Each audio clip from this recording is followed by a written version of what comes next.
اگر آپ کا کوئی مقصد ہے نا زندگی میں، پھر اس پر کمپرومائز نہیں ہونا چاہیے. پھر آپ کام کریں گے، پھر آپ کسی قسم کا اپنے اصولوں پر سمجھوتا نہیں کریں گے. آپ پھر کام کریں. جب ضروری ہے کہ لوگ آپ کو اچھا ہی کہیں، یہ کوئی ضروری ہے؟ لوگ کبھی اچھا کہیں گے، کبھی برا کہیں گے، کبھی ٹھیک کہیں گے، کبھی غلط کہیں گے.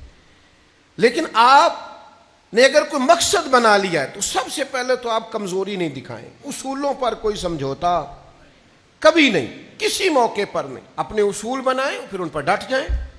کفار مکہ نے نبی پاک علیہ السلام سے کہا سب سے پہلی بات کہ ہمارے ساتھ سمجھوتا کر لیں.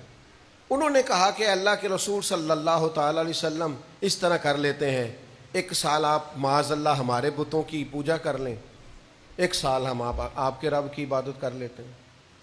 تھوڑا بیٹھ کے کمپرومائز کر لیتے ہیں، ڈائلاگ کر لیتے ہیں.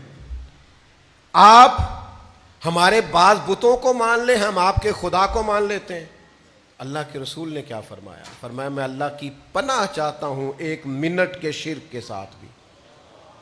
ایک منٹ کے لیے بھی یہ ہو سکتا.